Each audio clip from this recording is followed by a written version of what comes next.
Good morning to you, Jasmine. Hello there. Good morning. Do you think Labour can be trusted to run the economy again? It's hard to say. I mean, I'm deeply unimpressed by some of the things that the current administration have done.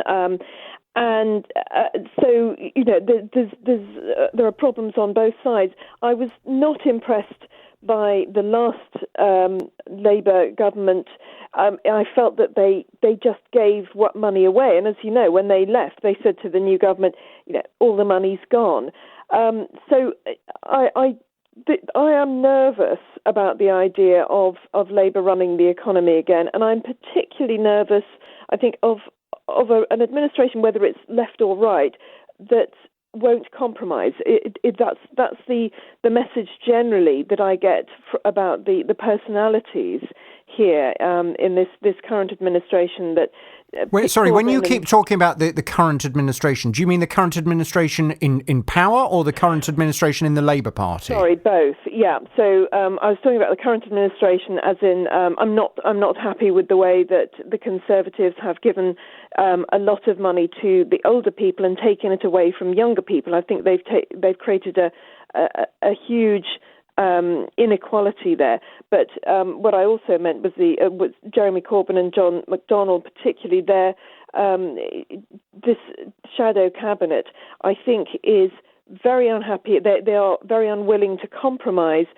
They are running on ideologies rather than pragmatism. And that, in a sense, concerns me more than what they say their actual policies are, some of which I think are pretty sensible. I mean, like your last caller says, I think, some of these I like. I like the idea, frankly, of renationalising the railways. It's something I've been thinking of gradually, because I feel that it's not possible to run the railways properly in any other way.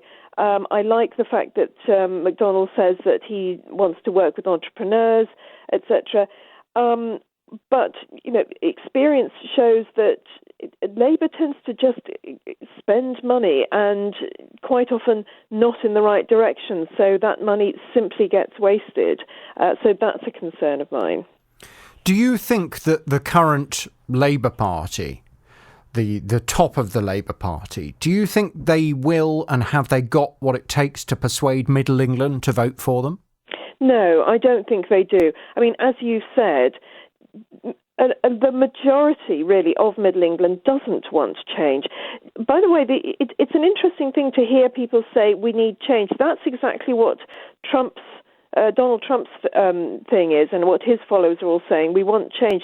It's a nebulous, general sort of, we're dissatisfied with what we've got, we want change. We don't know what we want, but we want some sort of change.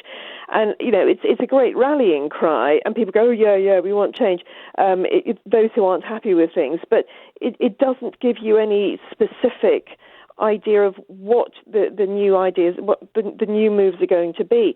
And I think that the Middle England generally doesn't want change. They might be dissatisfied, but if they want change, I think on the whole, it's not going to be what the current Labour Party is offering. I think that's going to be too worrying for them. And the personalities, particularly, I think, are too worrying to Middle England. The fact that they supported the IRA, the fact that they supported the Iran, and all these elements are also a worry to them. So, no, I don't think that they offer a secure solution to Middle England. I think they offer concern and fear, frankly. And that's the thing, isn't it? Elections are won by the people in the middle, the people who they think to themselves the day before the general election, my mortgage, my children's future, my husband's job, my wife's job.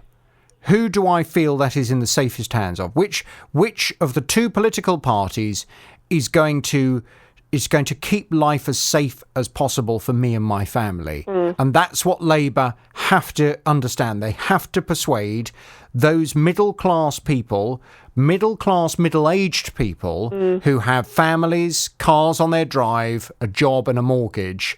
How do they persuade them that their lives are safe with Jeremy Corbyn and John McDonnell in charge? Yes, absolutely. And As I say, I think there is a nervousness generally because of the rhetoric that we've heard from both those personalities and also Diane Abbott.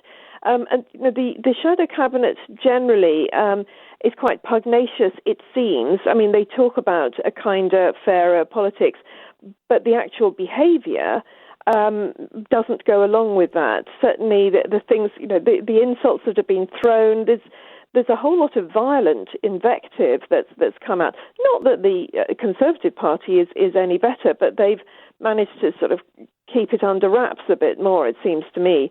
But again, if you have a party that's talking about a kinder, fairer politics and then does the opposite, that really undermines the entire thing. I think for whether the electorate can articulate that to themselves or not, there's a general sense of unease, I think, that they produce. Good to talk to you, Jasmine. Thank you.